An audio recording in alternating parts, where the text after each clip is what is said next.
जाएगा। First question आपके सामने, पढ़िए, जवाब दीजिए। पहला क्वेश्चन क्या है? देखिए, जो आपने सीडीपी में जो आप सीडीपी में पढ़ते हैं वो हिंदी इंग्लिश पेडागोजी आपकी ऐसे सॉल्व करा सकता है। कुछ 2-4 ही टॉपिक हैं जो प्लेलिस्ट भी बनी हुई है, और अभी मैं आपको मंडे को एक प्लान दे दूंगी जिसमें हम लोग किस तरह से कंटेंट प्लस क्वेश्चंस करने वाले हैं। इस 1 महीने में चीजें आपको टेंशन नहीं लेनी, मतलब पेपर आपका निकल जाएगा। चलिए समझते हैं। एक एक क्वेश्चन को समझना जरूरी है, सिर्फ सॉल्व नहीं करना, सिर्फ आंसर नहीं देना, उसका प्रॉपर एनालिसिस करना जरूरी है कि हमारे समझने में कहाँ गड़बड़ रही, अगर गलत हमसे हुआ क्वेश्चन तो, है ना, और सही हुआ तो बाकी ऑप्शंस क्यों सही नहीं हो सकते थे उसको समझना जरूरी है। इसी बात पे आप चाय पीजिए और मैं भी पी लेती हूँ एक सिप। व्हाट? हाँ, वो हटा दिया ना मैसेज। ठीक है, चले आगे। बहुत बढ़िया।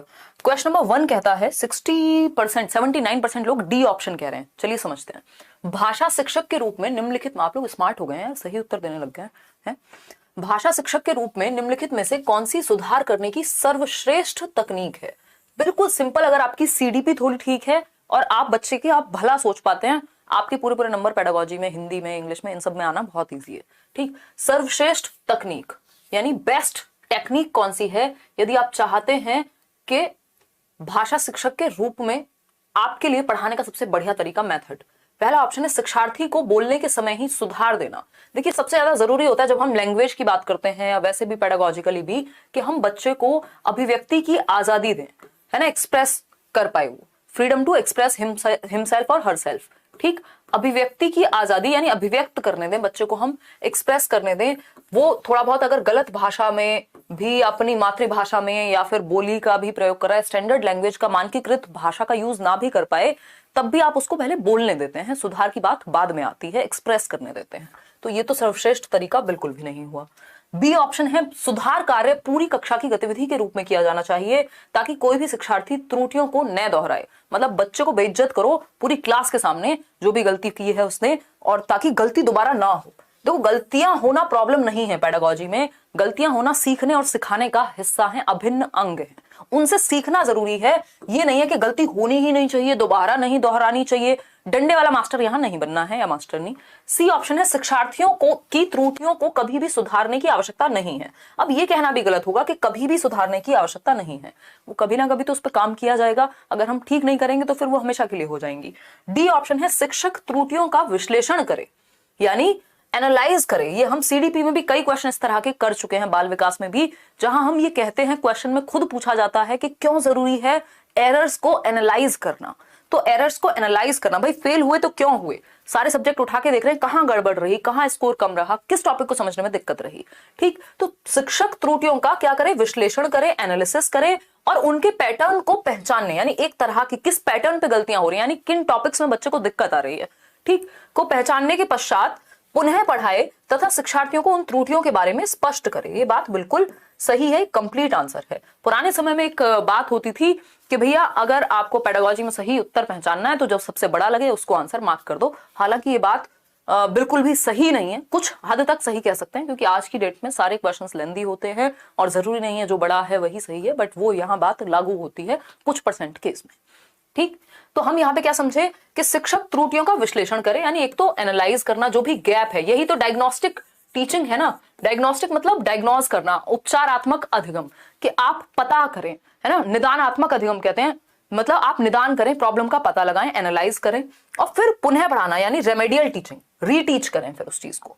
तो ये जरूरी है, ये कंप्लीट आंसर है, D option is the right answer. Question number 2 पर चलेंगे। आज सबके 15 आउट ऑफ 15 आने चाहिए, आसान है ये, क्योंकि जब आप इतने दिनों से मेरे साथ सीडीपी समझ रहे हैं तो मैं ये बिल्कुल मान के चल रही हूँ कि आपको ये समझने में दिक्कत नहीं होगी। ठीक है ना। एक बार आ जाइए, थोड़ा और जूम इन कर लेते हैं, क्योंकि आज तो बाइलिंगुअल भी नहीं है क्वेश्चन, आज सिर्फ हिंदी में है, क्योंकि हम हिंदी पेडागोजी यानी शिक्षण शास्त्र कर रहे हैं हिंदी भाषा का। देखिए, समझिए, जानिए और जवाब दीजिए। अगर हम बात करते हैं किसकी, बताइए 75% आंसर्स आपके आ रहे हैं ए ऑप्शन के लिए। समझते हैं। श्रव्य भाषावाद पूरी तरह से निर्भर है। श्रव्य भाषावाद मतलब क्या हुआ, ऑडियो लिंगुअल मेथड या ऑडियो लिंग्विस्टिक्स। ऑडियो लिंग्विस्टिक्स क्या है भाई, कि भाषा को ऑडियो के माध्यम से सीख रहे हैं आप, ठीक, या ऑडियो लिंगुअल मेथड भी एक मेथड होता है जिसमें सुन करके बच्चा सीखेगा चीजें। अब ये रेडियो हो सकता है, अब ये कोई और ऐसी श्रव्य सामग्री हो सकती है। पहला ऑप्शन है यानी श्रव्य भाषावाद किस पे फोकस करेगा? भाषा को वास्तविक जीवन के संदर्भ में सिखाने में, दोहराव तथा अभ्यास की आदत डालने में, लक्ष्य भाषा का प्रयोग करने तथा मातृभाषा के प्रयोग का निषेध करने में। ऐसा नहीं है। लक्ष्य भाषा होती है टारगेट लैंग्वेज, कि आप इंग्लिश आपके लिए स्कूल में टारगेट लैंग्वेज हो सकती है जिसको आप सीखने जा रहे हैं। मातृभाषा जो आप घर से सीख के जा रहे हैं, तो मातृभाषा के प्रयोग का निषेध की बात ये नहीं करता, वो डायरेक्ट मेथड है जिसको हम डायरेक्ट को क्या कहते हैं, प्रत्यक्ष विधि। वो कहती है ऐसा कि मातृभाषा का प्रयोग मत कराओ। ठीक। लक्ष्य भाषा से अनुवाद करने में, ये ग्रामर ट्रांसलेशन मेथड यानी व्याकरण अनुवाद विधि कहती है ये डी ऑप्शन।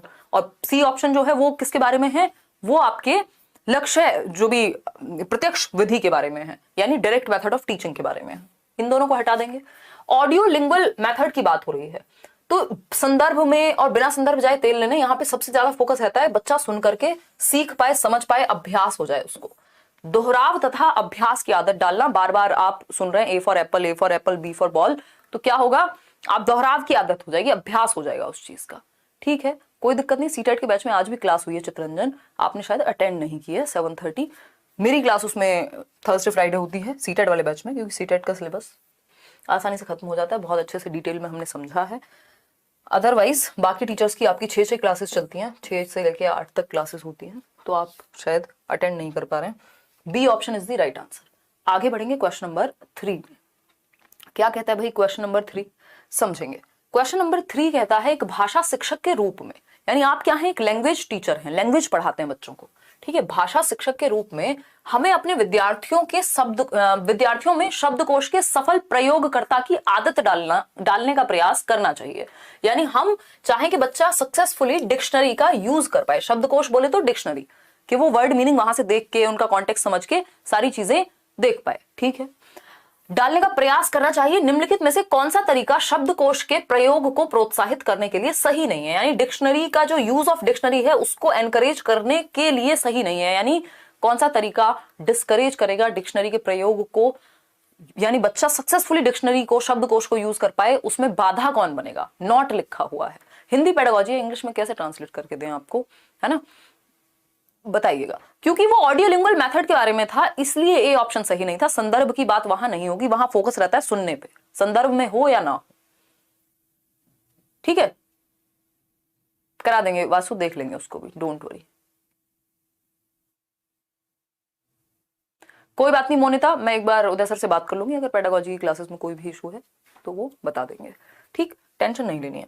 डी ऑप्शन देखिए एक बार, आप लोग कह रहे हैं कितने, 40% लोग। चलिए देखते हैं। वाक्य के भाग ढूंढना, यानी सेंटेंस के पार्ट्स आप ढूंढ रहे हैं और उसमें से सर्च कर करके या डिक्शनरी का प्रयोग कर करके पता कर रहे हैं, ये बात तो ठीक है, लेकिन हमें नहीं पूछा है संदर्भ में उपयुक्त अर्थ चुनना, यानी जो कॉन्टेक्स्ट के अकॉर्डिंग सही बात है। मान लीजिए कोई शब्द, सेम शब्द अलग अलग कॉन्टेक्स्ट में, संदर्भ में अलग अलग तरह से मीनिंग रखता है, ये बात हमें पता है।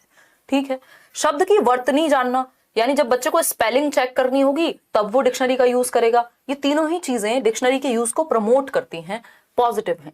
लेकिन प्रत्येक नए शब्द के लिए शिक्षक से पूछना, अगर बच्चे में आदत ये डल जाएगी कि हर एक नया शब्द जैसे ही आया वो टीचर से पूछने लगता है मीनिंग, तो वो खुद से डिक्शनरी का यूज या शब्दकोश का प्रयोग नहीं करेगा। ये हतोत्साहित करता है। जब आप इस चीज को प्रोत्साहित करेंगे कि टीचर से पूछ लो तुरंत जैसे ही कोई भी नया शब्द आए, पहले आप खुद कोशिश करते हैं, खुद से एक्टिव होकर के बच्चा वर्तनी जानेगा या शब्दकोश उठा करके लाएगा, उसमें ढूंढेगा। इससे आपकी सेल्फ लर्निंग, इंडिपेंडेंट लर्निंग, स्वतंत्र रूप से सीखने की चाह बढ़ती है बच्चे में। तो D option is the right answer. नहीं तो हमेशा तो टीचर तैयार नहीं होगा, मतलब आपके आसपास ही हो, तो आपको सेल्फ लर्निंग भी आनी चाहिए। D option is the right answer.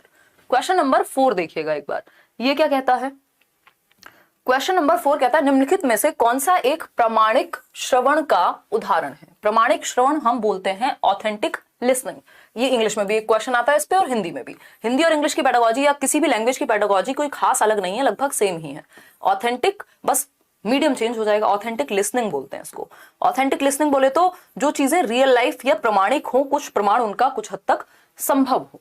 अब ये न्यूज आर्टिकल्स हो सकते हैं, और क्या हो सकता है, और भी कुछ इस तरह की चीजें हो सकती हैं। नहीं तो फिर आपको आइडिया मिल जाएगा, आप जवाब हिंट मिल जाएगा, आप चीटिंग कर लेंगे। सस्वर पठन, सस्वर पठन होता है सुर लय ताल के साथ। जब आप कोई कविता गा रहे हैं या पढ़ रहे हैं कोई और इस तरह के लय के साथ, सुर के साथ, ताल के साथ, तो सस्वर पाठन जरूरी नहीं है कि एक ऑथेंटिक मटेरियल होगा, ऐसी कोई काल्पनिक कविता हो सकती है, तो इसको ऑथेंटिक हम नहीं कहेंगे। कहानी सुनना, कोई भी कहानी इमेजिनरी कल्पनाशीलता वाली हो सकती है, जरूरी नहीं है वो फैक्ट ही हो या ऑथेंटिक ही हो, रियल लाइफ से जुड़ी हुई ही हो, जरूरी नहीं है। गीत गाना, गीत गाना भी अपने आप में कल्पनाशील एक्टिविटी ज्यादा है। ऑथेंटिक लिसनिंग में या तो हम कोई न्यूज आइटम की बात करते हैं या फिर रेडियो पर कोई प्रसारण भी इसका उदाहरण हो सकता है। अब अगेन ऐसा नहीं है कि रेडियो पर जितने भी प्रसारण हो रहे हैं वो सब ऑथेंटिक हैं, बट हाँ, इन सब में से रेडियो प्रसारण एकमात्र ऐसा सही उत्तर है जहां पर ऑथेंटिक लिसनिंग के चांसेस ज्यादा हैं, ऑथेंटिक चीजें आपको ज्यादा मिलेंगी। ठीक, तो ऑथेंटिक लिसनिंग का जो एग्जांपल है वो यहाँ रेडियो प्रसारण है, बाकी न्यूज आर्टिकल वगैरह भी ऑथेंटिक मटेरियल्स में आते हैं। C option is the right answer. Question number 5 पर चलेंगे, पढ़िएगा। भाषा शिक्षक के रूप में हमें व्याकरण का डैश ज्ञान होना चाहिए। मतलब जब आप एक लैंग्वेज टीचर हैं तो आपको व्याकरण का कैसा ज्ञान होना चाहिए, ये पूछा है हमसे सिंपल भाषा में। बताइएगा, हल्का सा इसको जूम आउट करते हैं। देखिए, जूम आउट किया हमने। भाषा शिक्षक के रूप में हमें व्याकरण का डैश ज्ञान होना चाहिए। अव्यक्त तथा व्यक्त, यानी जो व्यक्त किया जा सके, एक्सप्रेस किया जा सके, और जो व्यक्त ना किया जा सके, दोनों तरह का। चलिए, पॉजिटिव है। सुस्पष्ट, ये भी बुरा नहीं है, लेकिन हमें क्या चाहिए, बेस्ट ऑप्शन चाहिए 4 ऑप्शंस में से। अव्यक्त तथा सुस्पष्ट दोनों, ये थोड़ा बेटर लग रहा है। विस्तृत, विस्तृत ज्ञान हो, ठीक है, ये भी अच्छा है। तो ये देख रहे हो, पेडागोजी का यही खेल है, 4 ऑप्शन सही है। कोई भी ऐसा ऑप्शन नहीं है जो नेगेटिव हो या जिसको हम सिरे से नकार दें, बट हमें क्या चाहिए, बेस्ट ऑप्शन, है ना। यहाँ वर और वधू की तलाश चल रही है, ये याद कर लेना। मतलब जब आप ऑप्शंस में सेलेक्ट करते हैं पेडागोजी में स्पेशली, तो बेस्ट जो आपके अनुसार बेस्ट हो। अब यहाँ पे इनके अनुसार भी चलना पड़ेगा, जो बच्चे के लिए बेस्ट हो, ठीक है। बाकी सब में जो कॉम्प्रिहेंसिव हो, या तो बाकी ऑप्शंस को अपने अंदर समाहित करता हो या फिर उन सब में क्लियरली बेस्ट हो, ठीक है। तो ये अव्यक्त तथा सुस्पष्ट दोनों, यानी जो इम्प्लिसिट है, जो व्यक्त नहीं किया जा सकता वो भी, और जो मतलब जो मीनिंग जो है छिपा हुआ है, हिडन मीनिंग है वो भी, और सुस्पष्ट यानी क्लियर भी होनी चाहिए। जो नॉलेज है वो सुस्पष्ट भी हो, और अव्यक्त जो बातें डायरेक्टली कही जा रही है वो भी समझ ले टीचर, और इनडायरेक्ट वाली तो समझ लिए। तो सुस्पष्ट में तो डायरेक्टली व्यक्त अपने आप आ जाएगा, तो इसलिए इस ए से ऑप्शन ज्यादा बेटर है, सी। तो सही उत्तर क्या हुआ, सी ऑप्शन, जो कि 54% लोग दे पा रहे हैं। आगे बढ़ेंगे क्वेश्चन नंबर 6 पर। क्वेश्चन नंबर 6 क्या कहता है, देखिए सीडीपी अगर आप अच्छे से कर लेते हैं, इसीलिए कहा जाता है कि बाकी सब्जेक्ट में उतनी तकलीफ आपको फिर नहीं होती है। खैर, हम सारे ही सब्जेक्ट करेंगे जो भी इंपॉर्टेंट है, जहां पे भी पेडागोजी है। निदानात्मक परीक्षण यानी डायग्नोस्टिक टेस्ट, क्या है ये, डायग्नोस्टिक टेस्ट। इंग्लिश में भी यही क्वेश्चन पूछेगा, बस लैंग्वेज चेंज कर देगा, वहां इंग्लिश में पूछ लेगा, ठीक, क्योंकि ज्यादातर टॉपिक्स जो है वो कॉमन है। समझ पा रहे हैं हम लोग? बहुत बढ़िया। तो डायग्नोस्टिक परीक्षण यानी निदानात्मक परीक्षण निदान के लिए होता है। जब आपको बुखार हो तो आप टेस्ट कराने जाते हैं एक लेबोरेटरी में, या जिनको हम डायग्नोस्टिक लैब्स बोलते हैं, कि भाई 4 दिन से बुखार है, उतर नहीं रहा, नॉर्मल दवाई से पता करेंगे क्या हुआ है, मलेरिया है, क्या है। तो वो ब्लड निकालेंगे, आपका टेस्ट करेंगे, डायग्नोस करेंगे कि प्रॉब्लम आपको है क्या, उस हिसाब से फिर रेमेडी दी जाएगी यानी दवाई दी जाएगी। ऐसे ही टीचिंग में होता है, पहले आप प्रॉब्लम का पता लगाते हैं निदानात्मक परीक्षण से। आपने एक टेस्ट लिया बच्चे का, अब आप जान रहे हैं कि उसको प्रॉब्लम आखिर है कहां पर, गैप कहां है। फिर उसके बाद आप रेमेडियल टीचिंग देते हैं, जिसको हम उपचारात्मक शिक्षण कहते हैं। तो डायग्नोज करने के बाद हमेशा रेमेडियल टीचिंग हमेशा डायग्नोस्टिक के बाद दी जाएगी, ये बात हमें याद रखनी है। क्वेश्चन इस पे 100% आता है, और सिर्फ यहाँ हिंदी या इंग्लिश या सीडीपी में नहीं, मैथ्स, पेडागोजी, ईवीएस सब जगह आता है। उपचारात्मक शिक्षण जो है वो निदान के बाद दिया जाएगा, ठीक। ये बेसिक कॉन्सेप्ट है जो हमें पता होना चाहिए, ठीक। शिक्षण अधिगम के समय और अंतराल पर, यानी निदानात्मक परीक्षण की जो सफलता है वो इस पे निर्भर करेगी कि कितनी देर सीखा गया। देर पे नहीं, जितना भी सीखा गया वो किस हद तक सही है, कमी कहां है, ये ड्यूरेशन के बारे में बिल्कुल नहीं है। व्याकरण के नियमों पर, सिर्फ व्याकरण पढ़ते हैं क्या हम, जी नहीं, संदर्भ में वो भाषा को सीख पाया कि नहीं सीख पाया। फिर है सी ऑप्शन, निदानात्मक शिक्षण तथा सामग्री पर, यानी जो रेमेडियल टीचिंग हुई है और उसमें क्या मटीरियल यूज किया है। मे बी मटेरियल कोई भी वैसे यूज हुआ हो, बट रेमेडियल टीचिंग ठीक होनी चाहिए। फिर भी ये इतना नेगेटिव नहीं है जितने बाकी के 2 ऑप्शन नेगेटिव हैं। चलो इसको रख लेते हैं डाउट में, क्योंकि 2 ऑप्शन में जनरली डाउट आ ही जाता है पेडागोजी में। डी ऑप्शन है, अधिगम में पिछड़ने के कारणों को पहचानने पर। डायग्नोस का मतलब ही है आप गैप समझ पाए, कमी रह कहां गई, उसके बाद उसको सुधरवाएंगे। तो अधिगम में पिछड़ने के कारणों को पहचानने पर, इससे ज्यादा बेहतर है ये कि सबसे ज्यादा जरूरी है कि हम कारण पहचान पाए। हम डायग्नोस जो कर रहे हैं, निदानात्मक परीक्षण ले ही इसलिए रहे हैं कि हम समझ पाए कि कमी रह कहां गई है, क्या कारण है उसके पीछे, गैप को फिर हम फुलफिल कर पाएंगे। D option is the right answer. आगे बढ़ेंगे, क्वेश्चन नंबर 7 देखिएगा। क्वेश्चन नंबर 7 क्या कहता है भाई? क्वेश्चन नंबर 7 कहता है एक बच्चा बच्ची यानी बच्चा या फिर बच्ची विद्यालय में भाषा की कक्षा में अपनी प्रथम भाषा को सीखने में अक्सर समस्या का सामना करते हैं या करता है, क्योंकि समझिएगा फिर से, एक बच्चा है या बच्ची है, जब वो स्कूल में अपनी ही प्रथम भाषा समझ रहे हैं ना, मातृभाषा उसकी फर्स्ट लैंग्वेज, मान लीजिए हिंदी है, और हिंदी मेरे को घर में मैंने सीख ली, बोलना आता है, मैं 6 साल की उम्र में पहली कक्षा में गई, और लेकिन अब जब मैं स्कूल में हिंदी सीख रही हूं तो मुझे मुश्किल लग रही है। अदरवाइज तो मैं हिंदी में बातें कर लेती हूँ, बातें समझ लेती हूँ, मूवी देख लेती हूँ, कार्टून देख लेती हूँ, और सारी चीजें सही चल रही है, हिंदी तो मुझे आती है। लेकिन जब आप उसको पढ़ने लगते हैं स्कूल में जाके तो समस्या का सामना करना पड़ता है। इसका रीजन बताइए। इसका सिंपल रीजन क्या होगा? अपनी भाषा को विद्यालय में सीखना रोचक नहीं है। अब रोचक तो टीचर के ऊपर है, वो मेथड अगर अच्छे होंगे तो रोचक तो बनाया जा सकता है। ऐसा थोड़ी है, कोई फैक्ट थोड़ी है, तथ्य थोड़ी है कि रोचक होगा ही नहीं। अगर टीचर ठीक नहीं है तो रोचक नहीं होगा। नोट्स छोटू कल मिल जाएंगे सीडीपी के, मोस्ट प्रोबेबली नहीं, अगर कल नहीं मिले किसी %, क्योंकि कल 3-4 घंटे की क्लास है, नहीं तो मंडे तो आपको नोट्स मिल ही जाएंगे ज्यादातर सब्जेक्ट के, या फिर नेक्स्ट कमिंग वीक में एक एक दिन करके एक एक नोट्स आपको मिलते रहेंगे। ठीक है, खैर बी ऑप्शन है विद्यालयी भाषा घर की भाषा की अपेक्षा अधिक औपचारिक है। बी ऑप्शन 63% लोग सही दे रहे हैं आंसर, जो कि बहुत खुशी की बात है कि विद्यालय भाषा घर की भाषा की अपेक्षा क्या है? औपचारिक है, अधिक फॉर्मल है। अगर हम यहाँ बिल्कुल रोबोट की तरह बातें करेंगे, कभी हंसी मजाक नहीं होगा, है ना, कभी जोक्स नहीं होंगे जो आपके एज ग्रुप को समझ में आते हैं, जिसमें मजा आता हो, तो फिर ये क्लास कैसी हो जाएगी? बहुत औपचारिक हो जाएगी, फॉर्मल हो जाएगी। तो जब हम डेली लाइफ में घर में इस भाषा सीखते हैं तो वो अनौपचारिक होती है, इनफॉर्मल होती है। हमें लगता है अरे ये तो अपना ही बंदा है, अपनी ही बंदी है। मतलब जब हम किसी से मिल रहे हैं, टीचर से, एक वो कंफर्ट की फीलिंग आनी चाहिए। ठीक, तो वो ज्यादा औपचारिक अगर हो जाएगी, ज्यादा रूल्स हैं वहां पे, नियम कायदे कानून ज्यादा हैं, प्रॉपर एक पैटर्न है, तो इसलिए कई बार मुश्किल लगती है घर की भाषा से स्कूल की भाषा, चाहे भाषा सेम ही क्यों ना हो। ठीक, क्योंकि वहां आप नियम कायदे कानून, तौर तरीके, टीचर, मेथड्स और बुक वगैरह के थ्रू सीख रहे होते हैं। फॉर्मली लैंग्वेज को औपचारिक ज्यादा है, इसलिए ऐसा होता है। बच्चा या बच्ची अपनी उस भाषा को जानता है या जानती है, तथा विद्यालय में उस भाषा को पुनः सीखने में कोई तथ्य नहीं है। ऐसा नहीं है कि कोई फायदा नहीं है दोबारा सीखने में क्योंकि वो जानता है। भाई बहुत सारे ग्रामर के, व्याकरण के नियम होते हैं, या बहुत सारी बातें होती हैं भाषा के बारे में। हिंदी आपने सीख ली घर में मातृभाषा के रूप में, बट उसके बारे में जानते आप प्रॉपर कहाँ है? स्कूल में जाकर के। तो विद्या, ऐसा नहीं है कि इसमें कोई फैक्ट नहीं है, आप प्रॉपर सीख पाते हैं भाषा को। विद्यालय में उस भाषा को सीखना कठिन है, ये भी कोई फैक्ट नहीं हुआ। तो बी ऑप्शन जो है वो सही कारण है कि इसलिए कठिनाई होती है क्योंकि ज्यादा फॉर्मल होती है जब आप उस लैंग्वेज को विद्यालय में सीखते हैं। क्वेश्चन नंबर 8 देखिए और पढ़िए, जवाब दीजिए पोल में। ठीक है जी। यार साइंस तो मैं नहीं कराती हूँ, साइंस और एसएसटी, है ना। चलिए खैर जवाब दीजिए। 21,000 लोग हम लोग जुड़े हुए हैं, सिर्फ 9,100 लोगों ने लाइक किया, तो बाकी के आधे से ज्यादा लोग लाइक शेयर कर दें अगर उनको सेशन पसंद आ रहा हो, समझ में आ रही हो बातें। कहानी सुनाना विद्यार्थियों की सहायता करता है, यानी जब आप स्टोरी सुना रहे हैं कोई उनको, है ना, वाचन कर रहे हैं किसका? कहानी का, सुना रहे हैं बेसिकली।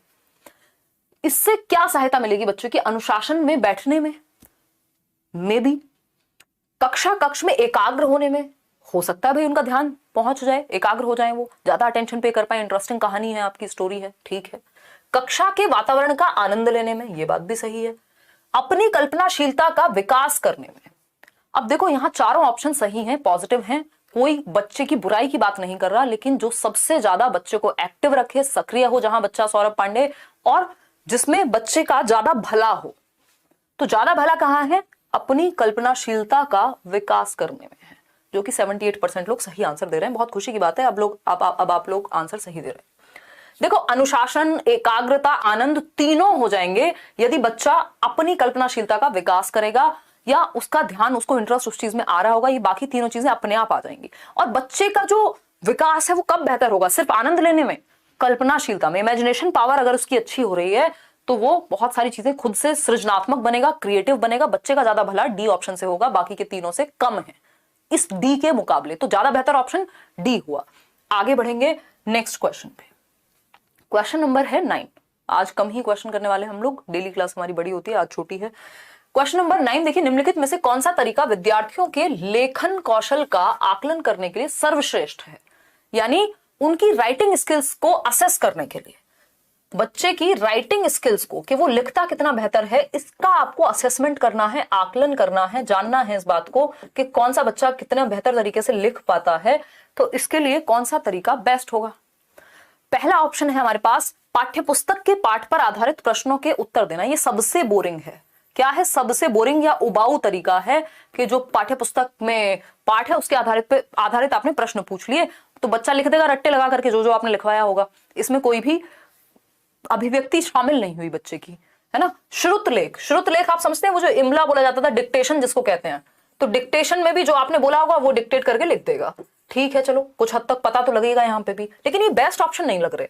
अपने अनुभव लिखना, इससे बढ़िया कोई आंसर नहीं हो सकता कि जब बच्चा अपनी रियल लाइफ, आपने वास्तविक जीवन से जोड़ दिया नॉलेज को, है ना। रियल लाइफ जो उसके अनुभव है, मान लो गर्मियों की छुट्टी में कहीं घूमने गया था, तो अब वो वहां पे सही वर्तनी का भी प्रयोग करेगा। ये आप एक तो उसकी अभिव्यक्ति जांच पाएंगे, सबसे ज्यादा जरूरी है कि आप बच्चे की अभिव्यक्ति जांच पाएं कि वो एक्सप्रेस अपने आप को कितने अच्छे से करता है, तो उसमें उसने कैसे लिखा है, उसकी जो लेखन शैली है वो समझ पाएंगे आप, कहाँ कॉमा, कहाँ वर्तनी ठीक यूज हुई है, सारी बातें समझ में आ जाएंगी। और सबसे इंपॉर्टेंट बात, वो अभिव्यक्त कितने अच्छे से करता है आपको, वो आपको समझ आ जाएगा। तो सबसे महत्वपूर्ण जो काम है यहाँ, सर्वश्रेष्ठ जो तरीका है वो है आपने बच्चे के वास्तविक जीवन से जोड़ दिया उसको। जब आप सबसे ज्यादा सक्रिय बच्चा सी ऑप्शन में है, एक्टिव सी ऑप्शन में है कि अपने अनुभव को लिखेगा वो।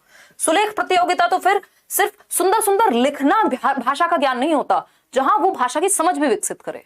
तो C option is the right answer. आगे बढ़ेंगे, राइटिंग को नहीं चेक कर रहे हैं हम, राइटिंग स्किल को चेक कर रहे हैं। समझिएगा, दोनों बातों में डिफरेंस है। राइटिंग इज कितना सुंदर लिखता है, सुंदर से क्या होगा अगर उसको समझ नहीं है तो। राइटिंग स्किल इज कि वो कितने अच्छे से अपने आप को अभिव्यक्त करता है, कहां किस चीज को ठीक से यूज कर पाता है लिखने में। क्वेश्चन नंबर 10 देखिएगा एक बार। क्वेश्चन नंबर 10 देखिएगा, आरंभ में पृथक उदाहरण के माध्यम से नियम समझाकर बार बार नियमों का अभ्यास कराना। ध्यान से पढ़िएगा, आरंभ में यानी शुरुआत में, स्टार्टिंग में पृथक उदाहरण यानी अलग से क्या दे दिया, एग्जाम्पल दे दिया, ठीक, स्पेसिफिक कोई एग्जाम्पल दिया, नियम समझा रहे हैं एग्जाम्पल देने के बाद। समझ गए होंगे आप, एग्जाम्पल टू रूल, कौन सा नियम है ये, एग्जाम्पल टू रूल। लेकिन ये पृथक एग्जाम्पल है, यानी ये ऐसा नहीं है कि जो जुड़ा हुआ हो। बताइएगा, आरंभ में पृथक उदाहरण के माध्यम से नियम समझाकर बार बार नियमों का अभ्यास कराना। देखो ना, इसको ठीक से समझना है, ये एग्जाम्पल टू रूल भी नहीं कहा इन्होंने, बार बार नियमों का अभ्यास कराना। फोकस किस पे है, नियम पे है, यहां स्टोरी पे नहीं है ना। तो ये स्टोरी पे नहीं है, इसलिए इंडक्टिव नहीं होगा। पृथक उदाहरण मतलब अलग थलग, इंडक्टिव में क्या होता है, आप जोड़ते हैं, पृथक नहीं देते वहां, ठीक। और नियमों का ही फोकस करा रहा है, नियम पे ही फोकस है, यानी बार बार आपने क्या कहा, a+b² ये होता है, और फिर इससे रिलेटेड जितने भी क्वेश्चंस थे वो करा दिए। तो ये डिडक्टिव मेथड हुआ, इंडक्टिव नहीं।